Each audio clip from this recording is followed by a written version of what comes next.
Hi ಎಲ್ರಿಗೂ ನಮಸ್ಕಾರ. ಕನ್ನಡತಿಯ ಕಥೆಗಳು ಯೂಟ್ಯೂಬ್ ಚಾನಲ್ಗೆ ನಿಮ್ಮೆಲ್ರಿಗೂ ಸ್ವಾಗತ. ಯಾರೆಲ್ಲ ಸಬ್ಸ್ಕ್ರೈಬ್ ಮಾಡ್ಕೊಳ್ದೆ ಕಥೆಗಳನ್ನು ಕೇಳ್ತಿದ್ದೀರಾ, ದಯವಿಟ್ಟು ಸಬ್ಸ್ಕ್ರೈಬ್ ಮಾಡ್ಕೊಂಡು ಕಥೆಗಳನ್ನು ಕೇಳಿ. ಹಾಗೆ ಕತೆ ಇಷ್ಟ ಆಗ್ತಿದ್ರೆ ಲೈಕ್ ಮಾಡಿ.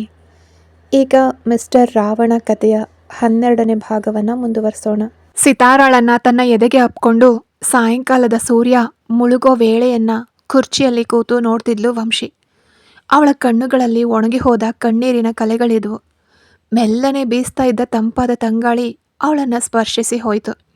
ಸಿತಾರಾಳ ಗುಂಗುರು ಕೂದಲು ಗಾಳಿಯಲ್ಲಿ ಹಾರಿ ವಂಶಿಯ ಕೆನ್ನೆಗೆ ತಾಕ್ತಿತ್ತು. ಕೃತಿ ಹೆದರ್ತಾ ತಡವರಿಸ್ತಾ ವಂಶಿ ಹತ್ತಿರಕ್ಕೆ ಬಂದ್ಲು.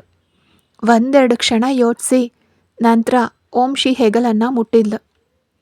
ಹಿಂತಿರುಗಿ ನೋಡ್ದೇನೆ ಬಂದಿರೋದು ಕೃತಿ ಅಂತ ವಂಶಿಗೆ ತಿಳಿದು ಹೋಯ್ತು.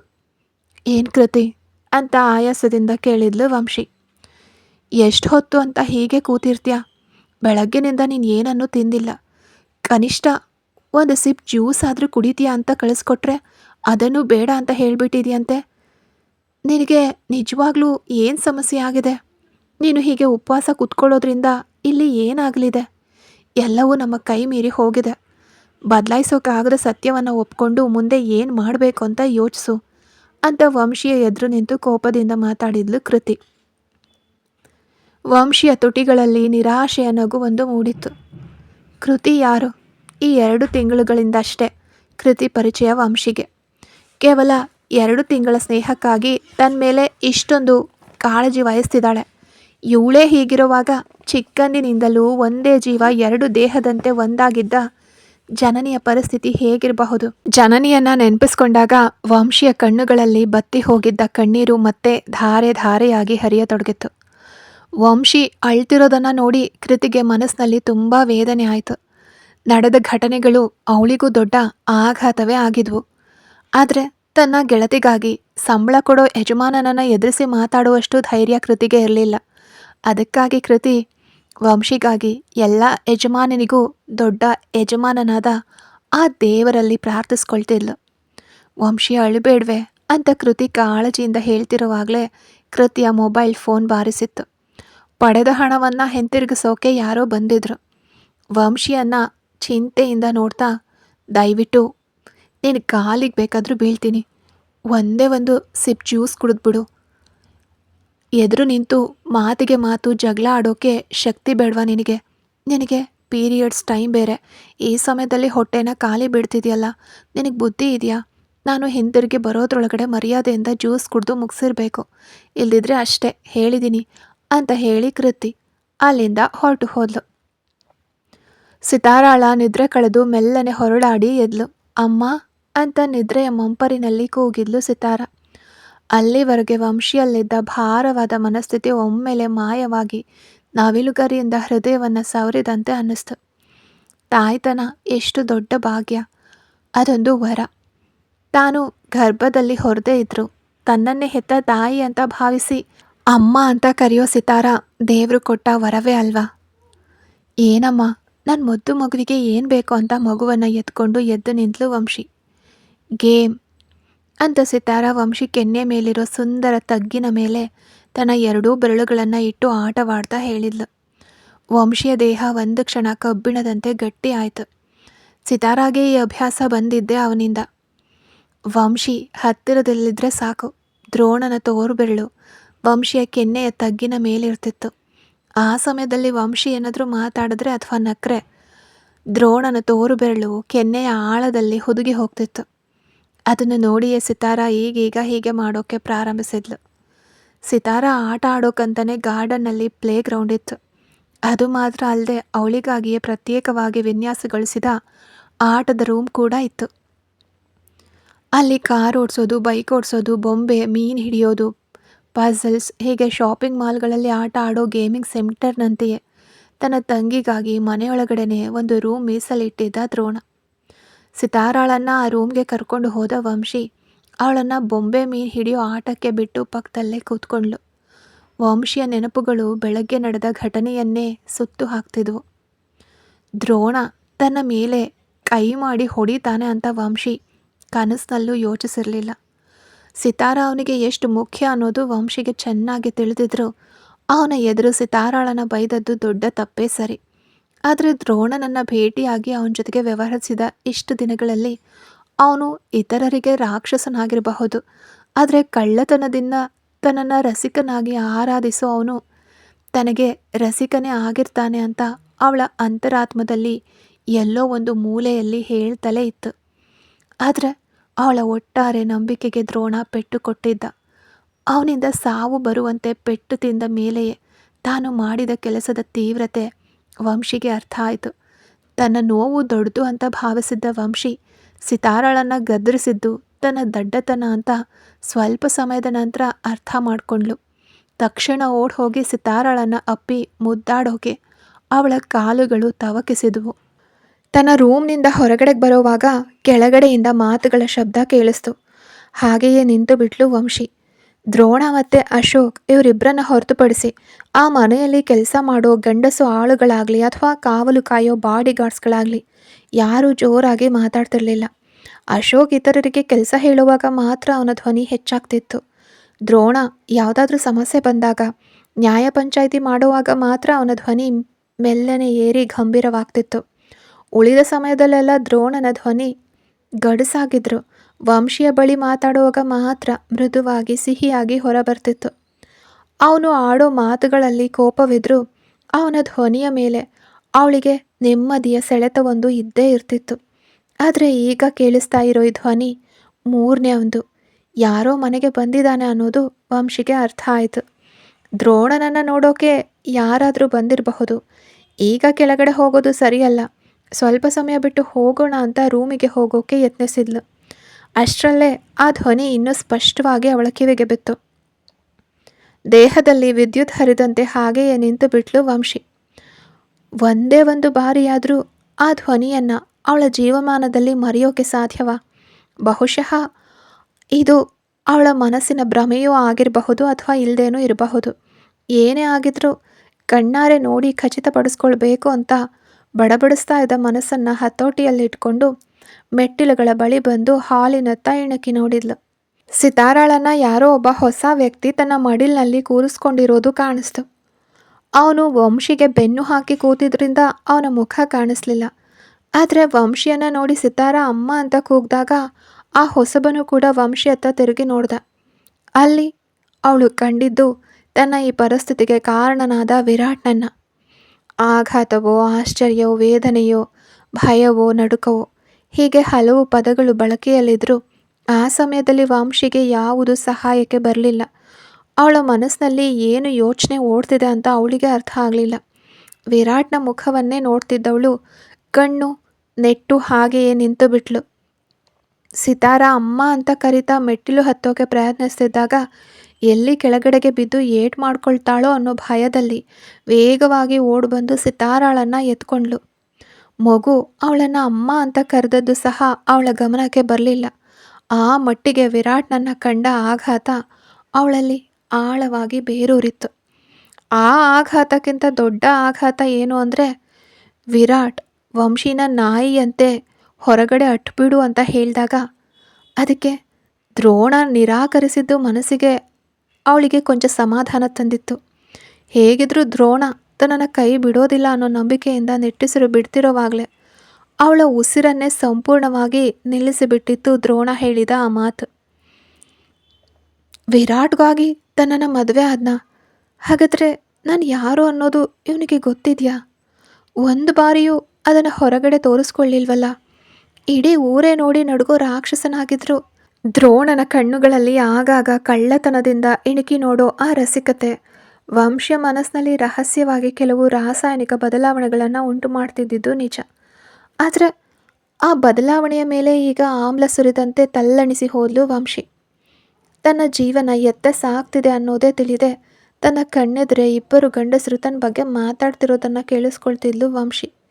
ವಿರಾಟ್ನನ್ನು ಸಹ ವಂಶಿ ಅಷ್ಟಾಗಿ ಗಂಭೀರವಾಗಿ ಪರಿಗಣಿಸಿರಲಿಲ್ಲ. ಆದರೆ ದ್ರೋಣ ಹೃದಯವೆಲ್ಲ ಆಮ್ಲ ಸುರಿದಂತೆ ಉರಿತಾ ಇತ್ತು. ಯಾಕೆ ಈ ನೋವು? ಸ್ವಂತ ಊರು, ಹೆತ್ತವರು, ಒಡ ಹುಟ್ಟಿದವರು, ಜೀವಕ್ಕೆ ಜೀವವಾದ ಗೆಳತಿ, ಹೀಗೆ ಎಲ್ಲರನ್ನ ತೊರೆದು ತನ್ನ ಜೀವನವನ್ನು ಕಾಪಾಡಿಕೊಳ್ಳೋಕೆ ಓಡು ಬಂದಾಗಲೂ ಕುಗ್ಗದ ಹೃದಯ ವಂಶಿಯದ್ದು. ಆಗಾಗ ತನಗಾಗಿದ್ದವರನ್ನ ನೆನೆದು ಕಣ್ಣೀರು ಹಾಕೋದ್ರೊಂದಿಗೆ ಅವರ ನೆನಪಿನ ಅಧ್ಯಾಯ ಮುಗಿದು ಹೋಗ್ತಿತ್ತು. ಆದರೆ ದ್ರೋಣ ಅವಳಿಗೆ ಕೊಟ್ಟ ಈ ನೋವು, ಮಾತುಗಳಿಂದ ಆ ನೋವನ್ನು ವರ್ಣಿಸೋಕ್ಕೂ ಸಾಧ್ಯವಾಗದೆ ಕಣ್ಣು ಅಗಲಿಸಿ ನಿಂತಿದ್ಲು ವಂಶಿ. ಕೈಕಾಲುಗಳು ಮರುಗಡ್ತಾ ಬಂದಾಗ ಇನ್ನು ಕೆಲವೇ ಕ್ಷಣಗಳಲ್ಲಿ ತಾನು ಪ್ರಜ್ಞೆ ತಪ್ಪಿ ಬೀಳೋದನ್ನು ಅರಿತ್ಲು. ಆದರೂ ತಕ್ಷಣಕ್ಕೆ ಯಾವುದೇ ಪ್ರಯತ್ನ ಮಾಡದೆ ನಿಲ್ಲೋಕೆ ಮಾತ್ರ ಅವಳಿಗೆ ಸಾಧ್ಯವಾಯಿತು.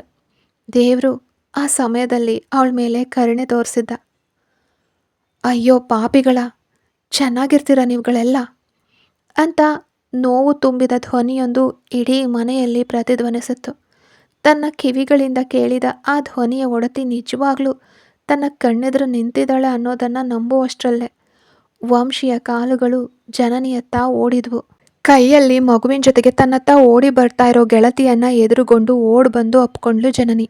ಇಬ್ಬರ ಮಧ್ಯೆ ಸಿತಾರ ಸಿಲುಕಿಕೊಂಡ್ಲು.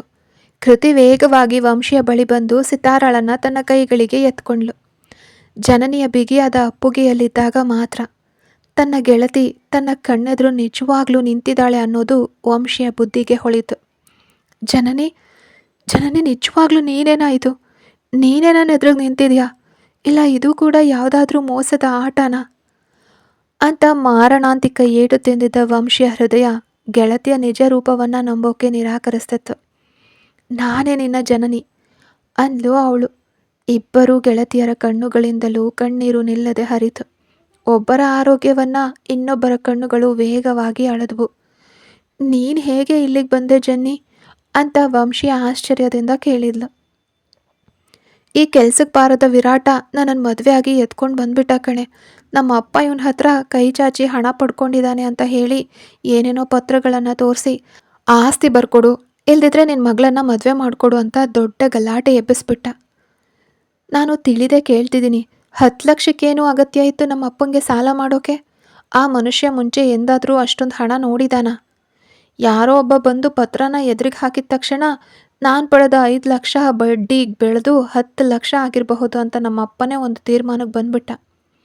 ಅಪ್ಪ, ನಿನಗೆ 2ನೇ ಅವಕಾಶವೇ ತೊಂದರೆಯಲ್ಲಿದೆ. 10 ಲಕ್ಷದ ವಿಷಯವೆಲ್ಲ ಸಾಧ್ಯವೇ ಇಲ್ಲ. ಯಾರೋ ಬಾಯಲ್ಲಿ ತೆಂಗಿನ ಚಟ್ನಿ ಅರಿತಿದ್ದಾರೆ, ನಂಬಿ ಹಾಳಾಗಿ ಹೋಗಬೇಡ ಅಂತ ನಾನು ಎಷ್ಟೋ ಹೇಳಿದೆ, ಆದರೆ ಕೇಳಲೇ ಇಲ್ಲ ಕಣೆ. ನಿನಗಿಂತ ಚಿಕ್ಕ ತಂಗಿ ಇದ್ದಾಳೆ, ನಾನು ಅವಳನ್ನು ದಾರಿಗೆ ತರಬೇಕು. ಇವನು ಒಳ್ಳೆ ಹುಡುಗನೇ, ನಮ್ಮ ಜಾತಿಯವನೇ. ಈ ಜಮೀನು ಇಟ್ಕೊಂಡೆ ನಿಮ್ಮಮ್ಮನ ಆಪ್ರೇಷನ್ಗೆ ಹಣ ರೆಡಿ ಮಾಡಬೇಕು. ಅಪ್ಪ ಹೇಳೋನಿಗೆ ತಾಳಿ ಕಟ್ಟಿಸ್ಕೋ ಅಂತ ನನ್ನ ಕಾಲಿಗೆ ಬಿದ್ದುಬಿಟ್ಟ ಕಣೆ. ಸತ್ಯವಾಗ್ಲೂ ಹೇಳ್ತಿದ್ದೇನೆ, ಇವನೇ ಆ ಕಪ್ಪು ಕುರಿ ಅಂತ ನನಗೆ ಆಗ ಗೊತ್ತಿರಲಿಲ್ಲ. ದೇವಸ್ಥಾನದಲ್ಲಿ ನನ್ನ ಕತ್ತಿಗೆ ಮಾಲೆ ಬಿದ್ದ ಮೇಲೆ ಇವನ ಮುಖಾನ ನೋಡಿದ್ದು. ನೀನಾ ಅಂತ ಕೇಳೋ ಅಷ್ಟರಲ್ಲೇ ತಾಳಿ ಕಟ್ಬಿಟ್ಟಿದ್ದ ಕಣೆ. ಇದೆಲ್ಲವೂ ನೀನು ಊರು ಬಿಟ್ಟು ಓಡ್ ಹೋದ 1 ವಾರದಲ್ಲೇ ನಡೆದೋಯ್ತು.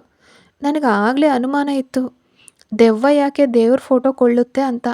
ನಾಶವಾಗಿ ಹೋಗೋನು ನಿನ್ನ ಜೀವನದಲ್ಲಿ ಬಾಂಬ್ ಬಿಟ್ಟಿದ್ದು ಸಾಲದೆ ನನ್ನ ಜೀವನದಲ್ಲೂ ಪಟಾಕಿ ಇಟ್ಬಿಟ್ಟ ಕಣೆ ಅಂತ ಜನನಿ ತನ್ನ ಅಳಲು ತೋಡ್ಕೊಳ್ತಿದ್ದಾಗ ಅವಳ ಬಳಿ ಬಂದ ವಿರಾಟ್, ಬಹಳ ಬೊಬ್ಬೆ ಹೊಡಿಬೇಡ, ನಿನ್ನ ಬಾಯಿ ಮುಂಬೈ ತನಕ ಕಾಣಿಸ್ತಿದೆ. ಇದೇ ಕೊನೆ ಇವಳ ಜೊತೆಗೆ ನೀನು ಮಾತಾಡೋದು. ಇನ್ಮೇಲೆ ಮಾತಾಡಿದ್ರೆ ಅಂತ ಹಲ್ಲು ಕಡ್ದ.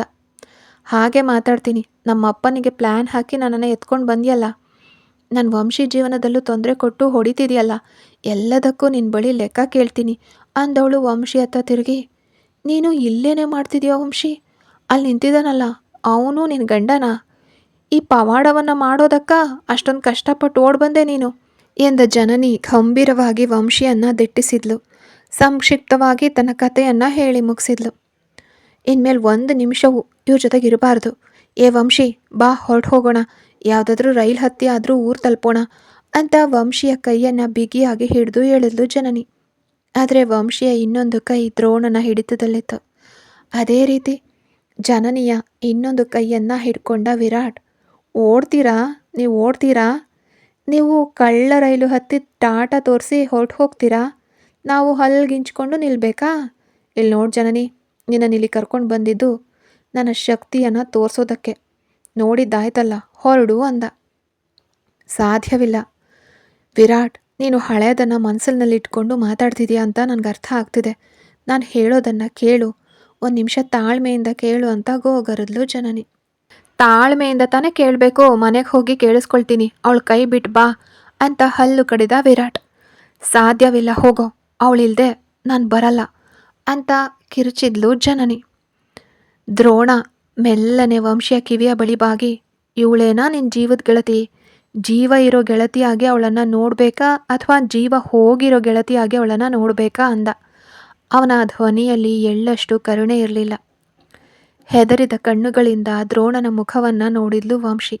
ದ್ರೋಣನ ಕಣ್ಣುಗಳು ತಾನು ಹೇಳಿದ್ದನ್ನು ಮಾಡಿಯೇ ತೀರ್ತೀನಿ ಅಂತ ಪಟ್ಟು ಹಿಡಿದಿದ್ವು.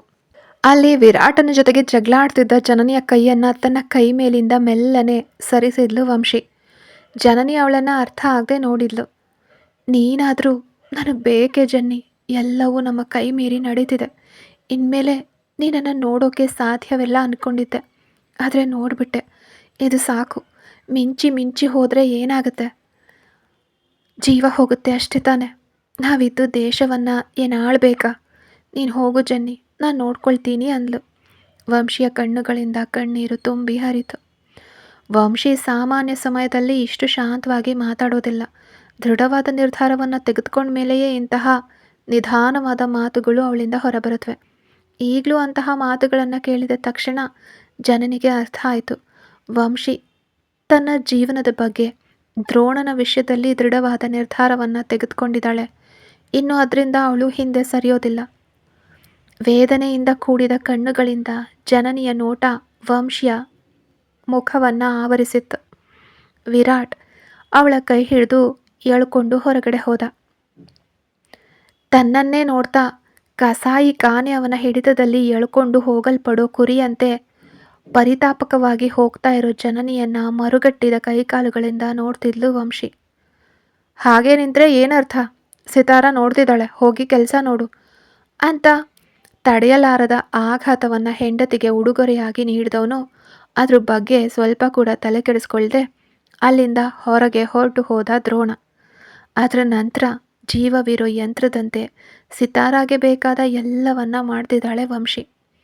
ಉತ್ತರವಿಲ್ಲದ ಪ್ರಶ್ನೆಗೆ ಉತ್ತರ ನೀಡೋಕೆ ಅವನು ಬರ್ತಾನ? ದ್ರೋಣನ ಆಗಮನಕ್ಕಾಗಿ ನಿರೀಕ್ಷೆಯಿಂದ ಕಾಯ್ತಿದ್ದಾಳೆ ವಂಶಿ. ಎತ್ತಾ, ಏನು ಜನನಿ ಅಷ್ಟೊಂದು ಆತ್ರ?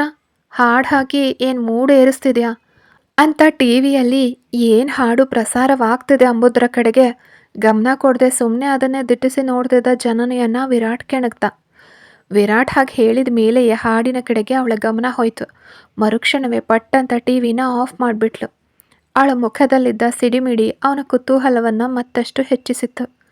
ಏನು ಕೇಳಿದೆ ಅಂತ ಅವನ ಕಡೆಗೆ ತಿರುಗಿ ನೇರವಾಗಿ ಕಣ್ಣಿಗೆ ಕಣ್ಣಿಟ್ಟು ಕೇಳಿದ್ಲು ಜನನಿ. ಸತ್ಯವಾಗ್ಲೂ ನಿನ್ನನ್ನು ಕೇಳಲಿಲ್ಲ ಜನನಿ ಅಂದ ಅವನು. ಅವಳ ಜೀವನವನ್ನು ಸುನಾಮಿ ಅಲೆಯಂತೆ ಸುರುಳಿ ಸುತ್ಕೊಂಡು ಬಂದವನು ಈಗ ಸಹಜವಾಗಿ ತಮಾಷೆ ಮಾಡ್ತಿರೋದು ಜನನಿಗೆ ಕೋಪ ತರಿಸಿತ್ತು. ಹಾ, ಅಯ್ಯೋ, ನಕ್ಕು ನಕ್ಕು ಹೊಟ್ಟೆ ಹುಣ್ಣಾಗಿ ಹೋಯ್ತು. ಎಲ್ಲರೂ ಕೇಳಿಸ್ಕೊಳ್ಳಿ ಮಹಾಜನಗಳೇ, ನನ್ನ ಗಂಡ ಕಾಮಿಡಿ ಮಾಡ್ತಿದ್ದಾರಂತೆ. ಅಯ್ಯೋ, ನೀವು ನಗಿ, ಹಾ ಹಾ ಅಂತ ಬೇಕು ಅಂತಲೇ ಸೋಫಾ ಮೇಲೆ ಏರಿ ನಿಂತು ಕಿರ್ಚಿದ್ಲು ಜನನಿ. ಪಕ್ಕದ ಸೋಫಾದಲ್ಲಿ ಕೂತು ಕಾಲಿನ ಮೇಲೆ ಕಾಲು ಹಾಕ್ಕೊಂಡ ವಿರಾಟ್ಗೆ ಅವಳ ಮಾತುಗಳನ್ನು ನೋಡಿ ನಗು ಬಂತು. ಜನನಿ ವಂಶಿಗೆ ಹೇಳಿದಂತೆಯೇ ವಂಶಿ ಊರು ಬಿಟ್ಟು ಓಡ್ ಹೋದ ಮುಂದಿನ ಒಂದೇ ವಾರದಲ್ಲಿ ಜನನಿಯನ್ನು ಮದುವೆ ಆದ ವಿರಾಟ್. ಅದರ ನಂತರದ ಈ 1.5 ತಿಂಗಳಲ್ಲಿ ಅವರು ಒಂದೇ ಕಡೆ ಇರದೆ ಚೆನ್ನೈ, ಕೇರಳ, ಹೈದರಾಬಾದ್, ಮೈಸೂರು, ಕಾಶ್ಮೀರ ಹೀಗೆ ಊರೂರು ಸುತ್ತುತ್ತಿದ್ದರು. ಎಲ್ಲ ಕಡೆಗಳಲ್ಲೂ ಅವಳನ್ನು ಅಲ್ಲಿಯೇ ಉಳ್ಕೊಳ್ಳೋಕೆ ಹೋಮ್ ಸ್ಟೇನಲ್ಲಿ ಬಿಟ್ಟು ಅವಳ ಮೇಲೆ ನಂಬಿಕೆ ಇಲ್ಲದೆ ಕಾವಲಿಗೆ ಇಬ್ಬರನ್ನ ಹಾಕಿ ವಿರಾಟ್ ತನ್ನ ಕೆಲಸಗಳನ್ನು ನೋಡ್ಕೊಳ್ಳೋಕೆ ಹೊರಟುಬಿಡ್ತಿದ್ದ. ದಿಢೀರ್ ಮದುವೆ, ಅದು ಹಿಡಿಸ್ದೇ ಇರೋನ ಜೊತೆಗೆ. ಎಲ್ಲಿ ಹಸಿದ ದನ ಮೇವಿನ ಮೇಲೆ ಬಾರುವಂತೆ ತನ್ನ ಮೇಲೆ ಬಿದ್ದುಬಿಡ್ತಾನೋ ಅಂತ ಭಯ ಜನನಿಯ ಮನಸ್ಸಿನೊಳಗಡೆ ಇದ್ದೇ ಇತ್ತು. ಬೇರೆ ವಿಷಯಗಳಲ್ಲಿ ಹೇಗೋ, ಆದರೆ ಈ ಒಂದೇ ವಿಷಯದಲ್ಲಿ ಜನನಿಯ ಆಲೋಚನೆಯನ್ನು ಸುಳ್ಳು ಮಾಡಿ ತೋರಿಸಿದ್ದ ವಿರಾಟ್. ಅವನಿಗೆ ಕೆಲಸವೇ ಸಾಕಷ್ಟಿತ್ತು. ಸಾಮಾನ್ಯವಾಗಿ ವರ್ಷಕ್ಕೊಮ್ಮೆ ಅವನ ಕಂಪನಿಯ ಶಾಖೆಗಳು ಎಲ್ಲೆಲ್ಲಿ ಇವೆಯೋ ಅಲ್ಲೆಲ್ಲ ನೇರವಾಗಿ ಹೋಗಿ ಅಲ್ಲಿ ನಡೆಯೋದನ್ನೆಲ್ಲ ತಿಳ್ಕೊಳ್ತಿದ್ದ. ಈ ಬಾರಿ ಮದುವೆ ಆಗಿ ಜನನಿಯನ್ನು ತನ್ನ ಜೊತೆಗೆ ಕರ್ಕೊಂಡು ಬಂದಿದ್ದ. ರಾತ್ರಿ ಮನೆಗೆ ಹಿಂದಿರುಗುವಾಗ, ಏನು ಜನನಿ, ದಿನ ಹೇಗೆ ಹೋಯ್ತು? ಊಟ ಮಾಡೋದ್ಯಾ? ಇಡೀ ದಿನ ಏನು ಮಾಡಿದೆ ಅಂತ ಮನಸ್ಸಾಕ್ಷಿಯೇ ಇಲ್ಲದೆ ಈ ಥರ ಪ್ರಶ್ನೆಗಳನ್ನು ಕೇಳ್ತಿದ್ದ. ವಿಪರೀತ ಕೋಪದಿಂದ ಹಲ್ಲು ಕಡಿತಾ ಜನನಿ ಹಾಳು ಗೋಡೆನ ದಿನವಿಡೀ ಕೂತು ದಿಟ್ಟಿಸಿ ದಿಟ್ಟಿಸಿ ನೋಡ್ತಿದ್ದೆ. ತುಂಬ ಚೆನ್ನಾಗಿತ್ತು. ಕಣ್ಣಿಗೆ ತಂಪು, ಮನಸ್ಸಿಗೆ ಹಿತ. ಅಡ್ಡಡ್ಡಾ ಅಂತ ಉರಿಯಿಂದ ಅವಳು ಹೇಳ್ತಿದ್ದಾಗ ಒಳಗೊಳಗೆ ನಗ್ತಿದ್ದ ವಿರಾಟ್. ಅಷ್ಟೆ, ಅವರಿಬ್ಬರ ನಡುವಿನ ಮಾತುಕತೆ. ವಿರಾಟ್ ಬೆಳಗ್ಗೆ ಎದ್ದ ತಕ್ಷಣ ಹೊರಗಡೆ ಹೋದ್ರು. ಜನನಿಯ ಅಗತ್ಯಗಳಿಗೆ ಯಾವುದೇ ಕೊರತೆ ಇರ್ತಿರ್ಲಿಲ್ಲ. ಜನನಿಗೆ ಅವನಲ್ಲಿ ಕೇಳಬೇಕಾದ ಪ್ರಶ್ನೆಗಳು ಎರಡಿದ್ವು. ಮೊದಲನೇ ಪ್ರಶ್ನೆಯನ್ನ ಮದುವೆಯಾಗಿ ಸಿಕ್ಕ ಮೊದಲ ಬಿಡುವಿನ ಸಮಯದಲ್ಲೇ ಕೇಳ್ಬಿಟ್ಟಿದ್ಲು. ವೀರು, ನೀನಮ್ಮ ಎಲ್ಲಿ ಅಂತ. ಜನನಿ ಮಾತ್ರ ಚಿಕ್ಕಂದಿನಿಂದಲೂ ವಿರಾಟ್ನನ್ನ ವೀರು ಅಂತಲೇ ಕರೀತಿದ್ಲು. ಅನೇಕ ವರ್ಷಗಳ ನಂತರ ಜನನಿ ಆ ಹೆಸರನ್ನ ನೆನಪಿಟ್ಕೊಂಡು ಕರೆದಿದ್ದನ್ನು ನೆನೆದು ಸಣ್ಣದಾಗಿ ಅರಳಿದ ವಿರಾಟ್ನ ಹೃದಯ ಮುಂದೆ ಅವಳು ಕೇಳಿದ ಪ್ರಶ್ನೆಗೆ ನುಚ್ಚು ನೂರಾಗಿ ಪುಡಿಯಾಗಿ ಹೋಯಿತು. ಅಷ್ಟು ದೊಡ್ಡ ರಹಸ್ಯವನ್ನ ಏನು ಕೇಳ್ಬಿಟ್ಟೆ ನಾನು? ಪಾಪಿ, ಹೀಗೆ ಮುಖ ಗಂಟಿಟ್ಕೊಂಡು ನೋಡ್ತಿದ್ದಾನೆ ಅಂತ ವಿರಾಟ್ನ ಆ ಕೆಂಡದಂತಹ ನೋಟವನ್ನು ತಡೆಯೋಕ್ಕಾಗದೆ ತಲೆ ತಗ್ಗಿಸ್ಕೊಂಡ್ಲು ಜನನಿ. ದಿನವೂ ಅವರ ದಿನಗಳು ಹೀಗೆಯೇ ಕಳೀತಿದ್ವು. ಮುಂಬೈಗೆ ಬಂದು ಇದರೊಂದಿಗೆ ಒಂದು ವಾರ ಆಯಿತು. ಮೊದಲ ದಿನ ರಾತ್ರಿಯೇ ಅವಳಲ್ಲಿ ಹೇಳಿಬಿಟ್ಟಿದ್ದ, ಜನನಿ, ನಾಳೆ ಒಬ್ಬ ಮುಖ್ಯವಾದ ವ್ಯಕ್ತಿಯನ್ನು ನೋಡೋಕೆ ಹೋಗ್ತಿದ್ದೀವಿ ಅಂತ. ಯಾರು? ಮುಂಬೈ ಭಾಷಾನ ಅಂತ ಕೇಳಿದ್ಲು ಜನನಿ. ನೀನು ಹೇಳಿದ್ರು ಹೇಳ್ದಿದ್ರು ಅದೇ ನಿಜ ಅಂದ ವಿರಾಟ್. ಒಬ್ಬ ಕಳ್ಳ ಇನ್ನೊಬ್ಬ ಕಳ್ಳನನ್ನು ನೋಡೋಕೆ ಹೋಗೋದಕ್ಕೆ ನಾನು ಯಾಕೆ ಮಧ್ಯದಲ್ಲಿ ಬಾವುಟ ಹಿಡಿಬೇಕು? ನಾನು ಬರಲ್ಲ, ನೀನು ಹೋಗು ಅಂತ ಕೋಪದಿಂದ ಹೇಳಿದ ಅವಳ ಹತ್ರ ಕೋಪದಿಂದಲೇ ಬಂದ ವಿರಾಟ್. ನೀನು ಬರಬೇಕು ಅಂತ ನಾನು ಕೇಳ್ತಿಲ್ಲ, ನೀನು ಬಂದೇ ತೀರಬೇಕು ಅಂತ ಹೇಳ್ತಿದ್ದೇನೆ ಹೊರತು ಬೇರೇನೂ ಇಲ್ಲ. ಎಲ್ಲಿ ನೋಡು ಜನನಿ, ನನ್ನನ್ನು ಏನು ಬೇಕಾದರೂ ಅನ್ನೋ, ಆದರೆ ಅಲ್ಲಿಗೆ ಬಂದು ಅವನನ್ನು ಒಂದು ಮಾತು ಗೌರವವಿಲ್ಲದೆ ಮಾತಾಡಬಾರ್ದು. ಅವನು ಏನು ಹೇಳಿದ್ರು ತಲೆ ಮಾತ್ರ ಅಲ್ಲಾಡಿಸ್ಬೇಕು ಅಂತ ಹೀಗೆ ವಿರಾಟ್ ತನ್ನ ಪಾಡಿಗೆ ತಾನು ಹೇಳ್ತಾ ಹೋಗ್ತಿದ್ರೆ, ಅವನು ಬರೋಕ್ಕೆ ಹೇಳಿದ್ರೆ ಬರಬೇಕು, ಹೋಗೋಕೆ ಹೇಳಿದರೆ ಹೋಗಬೇಕು, ಬಾಂಬ್ ಹಾಕೋಕೆ ಹೇಳಿದ್ರೆ ಬಾಂಬ್ ಹಾಕಬೇಕು, ನಿನ್ನನ್ನು ಕೊಲ್ಲೋಕೆ ಹೇಳಿದ್ರು ಕೊಂದ್ಬಿಡ್ಬೇಕು, ಅಷ್ಟೇ ತಾನೆ ಅಂತ ಉರಿಯಿಂದ ಕೇಳಿದ್ಲು ಜನನಿ. ದ್ರೋಣನ ಮನೆಯ ಮುಂದೆ ಕಾರ್ ನಿಲ್ಲಿಸೋವಾಗಲೂ ಅವನು ನನ್ನ ಮೇಲೆ ಸಿಕ್ಕಾಬಟ್ಟೆ ಕೋಪದಲ್ಲಿದ್ದಾನೆ. ನಾನು ನಿನ್ನನ್ನು ಮದುವೆ ಆಗಿದ್ದು ಅವನಿಗೆ ಗೊತ್ತಿಲ್ಲ. ನಾನು ಅವನನ್ನು ಒಪ್ಪಿಸಿ ನಿನ್ನನ್ನು ಒಳಗಡೆ ಕರ್ಕೊಂಡು ಹೋಗ್ತೀನಿ, ಅಲ್ಲಿವರೆಗೆ ಕಾರ್ನಲ್ಲಿ ಅಡಗಿ ಕೂತ್ಕೋ ಅಂತ ಹೇಳಿದ್ದ. ಅದರ ನಂತರ ದ್ರೋಣ ಬಂದಿದ್ದು, ವಿರಾಟ್ನನ್ನು ಒಳಗಡೆ ಕರ್ಕೊಂಡು ಹೋಗಿದ್ದು. ಸ್ವಲ್ಪ ಸಮಯ ಕಾರಿನಲ್ಲಿ ಕೂತಿದ್ದ ಜನನಿಗೆ ಉಸಿರು ಕಟ್ಟುವಂತಾದಾಗ ಮೆಲ್ಲನೆ ಕಾರಿನಿಂದ ಇಳಿದು ಮನೆ ಬಾಗಿಲಲ್ಲಿ ಬಂದು ಅಡಗಿ ನಿಂತಳು. ವಿರಾಟ್ನ ಕಾರಿನಿಂದ ಅವಳು ಇಳಿದಿದ್ರಿಂದ ಕಾವಲುಗಾರರು ಅವಳನ್ನು ತಡಿಲಿಲ್ಲ. ಒಳಗಡೆ ಮಾತಾಡಿದ್ದು, ದಿಢೀರಂತ ವಂಶಿನ ನೋಡಿದ್ದು ಎಲ್ಲವೂ ತಿಳಿಯೋಕೆ ಆಘಾತದ ಮೇಲೆ ಆಘಾತವಾಗಿ ಬಂದಿಳಿತು ಜನನಿಗೆ. ಜನನಿ ಸುಲಭವಾಗಿ ಅಲ್ಲಿಂದ ಬಂದಿರೋದಿಲ್ಲ. ವಂಶಿ ಹೇಳಿದ ಮಾತಿಗೆ ಕಟ್ಟು ಬಿದ್ದೆ ವಿರಾಟ್ ಜೊತೆಗೆ ಹೊರಟು ಬಂದ್ಲು. ತನ್ನ ಜೀವನದಲ್ಲೂ ತನ್ನ ಗೆಳತಿಯ ಜೀವನದಲ್ಲೂ ಅಷ್ಟೊಂದು ದೊಡ್ಡ ಭೂಕಂಪವನ್ನೇ ಉಂಟು ಮಾಡಿ ಇವನಿಗೆ ಹೇಗೆ ನಿರಾಳವಾಗಿ ಕೂತು ನೇರವಾಗಿ ನನ್ನ ಕಣ್ಣುಗಳನ್ನು ನೋಡಿ ಮಾತಾಡೋಕೆ ಸಾಧ್ಯವಾಗ್ತಿದೆ? ನಾಚಿಕೆ, ಮಾನ, ಮರ್ಯಾದೆ, ರೋಷ ಯಾವುದೂ ಇಲ್ಲದೆ ಹೋದರೂ ಅಪರಾಧಿ ಪ್ರಜ್ಞೆ ಅನ್ನೋ ಒಂದು ಇವನ ಮನಸ್ಸಾಕ್ಷಿಗೆ ಇಲ್ವಾ? ಜನನಿ ಹೀಗೆಲ್ಲ ತನ್ನಷ್ಟಕ್ಕೆ ತಾನೇ ಪ್ರಶ್ನೆ ಕೇಳ್ಕೊಳ್ತಿದ್ರೆ ಅವಳ ಮುಖಭಾವವನ್ನು ನೋಡಿ ಅರ್ಥ ಮಾಡಿಕೊಂಡ ವಿರಾಟ್, ಮನಸ್ಸಿನಲ್ಲೇ ನನ್ನನ್ನು ಹಿಗ್ಗಮುಗ್ಗ ಬೈತಿದ್ಯಾ ತಾನೇ ಅಂದ. ಮನಸ್ಸಿನಲ್ಲಿ ಯಾಕೆ ಬೈಲಿ? ಇಲ್ಲಿ ನೋಡು, ನೇರವಾಗೇ ಬೈತೀನಿ, ಕೇಳಿಸ್ಕೊ. ನೀನೆಲ್ಲ ಒಬ್ಬ ಮನುಷ್ಯನ? ತಿನ್ನೋ ಅನ್ನದಲ್ಲಿ ಉಪ್ಪು ಖಾರ ಹಾಕಿ ತಾನೇ ತಿಂತೀಯ? ಕನಿಷ್ಠ ನಿನ್ನ ಮೈಯಲ್ಲಿ ಭಯ ಅನ್ನೋದು ಒಂದಾದರೂ ಇದ್ದಿದ್ರೆ ಒಂದು ಹೆಣ್ಣಿನ ಜೀವನದಲ್ಲಿ ಗೋಲಿ ಆಟ ಆಡ್ತಿದ್ಯಾ? ಇಲ್ಲ, ನಾನು ತಿಳಿದೇ ಕೇಳ್ತೀನಿ, ಹಾಗೆ ವಂಶಿ ನಿನ್ನ ಜೀವನದಲ್ಲಿ ಏನು ಮಾಡಿಬಿಟ್ಲು ಅಂತ ಅವಳನ್ನು ಸುತ್ತಿ ಬಳಸಿ ಸೇಡ್ ತೀರಿಸ್ಕೊಳ್ತಿದ್ಯಾ? ಆ ಬೆಳೆದಿರೋ ಕೆಟ್ಟವನು ಯಾರು? ಅವನು ಯಾಕೆ ವಂಶಿನ ಮದುವೆ ಆಗಿದ್ದಾನೆ? ಅವನಿಂದ ಅವಳಿಗೆ ಏನಾದರೂ ತೊಂದರೆ ಬರುತ್ತಾ? ಹಾಗೇನಾದರೂ ಇದ್ದರೆ ಮುಂಚಿತವಾಗಿಯೇ ನನ್ನ ಹತ್ರ ಹೇಳು, ನೀನನ್ನು ಕೊಂದಾದರೂ ಅವಳನ್ನು ನಾನು ಕಾಪಾಡಿಯೇ ತೀರ್ತೀನಿ ಎಂದ ಜನನಿಯ ಕಣ್ಣುಗಳಲ್ಲಿದ್ದ ತೀವ್ರತೆ ಅವಳು ಹೇಳಿದ್ದನ್ನು ಮಾಡ್ತಾಳೆ ಅಂತ ಖಚಿತವಾಗಿ ಹೇಳ್ತಿತ್ತು. ಮುಖ ಬಿಗಿಗೊಳಿಸಿ, ಯಾರೋ ಒಬ್ಳಿಗೋಸ್ಕರ ನನ್ನನ್ನು ಕೊಲ್ತೀಯ ಅಂದ ವಿರಾಟ್. ಆ ಯಾರೋ ಒಬ್ಳನ್ನೇ ತಾನೆ ಒಂದು ಕಾಲದಲ್ಲಿ ನೀನು ಪ್ರೀತಿಸಿದ್ದು. ನಾಯಿ ಅಂತಿಗೆ ನಾಲಿಗೆ ಚಾಚ್ಕೊಂಡು ಅವಳ ಹಿಂದೆ ಸುತ್ತಿದ ಕಥೆಯೆಲ್ಲ ನನಗೆ ಮರ್ತು ಹೋಗಿದೆ ಅಂತ ಅಂದ್ಕೊಂಡಿದ್ಯಾ? ಅವಳ ಮದುವೆನ ಹಾಳು ಮಾಡಿ ಅವಳನ್ನು ಅಪಹರಿಸ್ಕೊಂಡು ಹೋದೆ. ಆಗಲೇ ಅವಳ ಕೊರಳಿಗೆ ಪಟಕ್ಕಂತ ಒಂದು ತಾಳಿ ಕಟ್ತೆ, ಮತ್ತೆ ಆ ಹಾಳಾದ ಕುಟುಂಬದ ಬಳಿಯೇ ಅವಳನ್ನು ಬಿಟ್ಟು ಹೋದೆ. ಹೋದದ್ದು ಹೋಯ್ತು, ಹಾಳಾಗಿ ಹಾಗೆ ಹೋಗ್ಬೇಕಿತ್ತಲ್ವ? ಯಾಕೆ ಮತ್ತೆ ಬಂದು ನನ್ನ ಕೊರಳಿಗೆ ತಾಳಿ ಕಟ್ತೆ? ಸಂಬಂಧನೇ ಇಲ್ಲದೆ ಪ್ರೀತಿಸಿದ್ದ ಅವಳನ್ನು, ಮದುವೆ ಆಗಿದ್ದು ನನ್ನನ್ನು. ಮಧ್ಯದಲ್ಲಿ ಸ್ವಲ್ಪ ಪುಟಗಳು ಕಾಣೆಯಾದಂತೆ ಹಲವು ವರ್ಷ ಕಾಣೆಯಾಗ್ಬಿಟ್ಟೆ. ಈ ಮಧ್ಯದ ದಿನಗಳಲ್ಲಿ ಯಾವಳ ಜೊತೆಗೆ ಸಂಸಾರ ನಡೆಸ್ದೆ? ನಿಜ ಹೇಳು, ನಿನಗೆಷ್ಟು ಜನ ಮಕ್ಕಳಿದ್ದಾರೆ?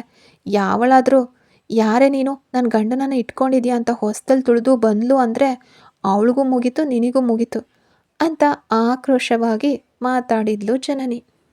ಏನೇ ನಿನಗೆ ಬಾಯಿ ನೋಯೋದೇ ಇಲ್ವಾ? ನೀನೇ ಇಲ್ಲದ ವಿಷಯಗಳನ್ನೆಲ್ಲ ಕಲ್ಪನೆ ಮಾಡಿಕೊಂಡು ಇಷ್ಟೊಂದು ದೂರ ನಿಜದ ಥರ ಮಾತಾಡ್ತಿದ್ಯಾ ಅಂತ ಆಶ್ಚರ್ಯವಾಗಿ ಕೇಳ್ದ ವಿರಾಟ್.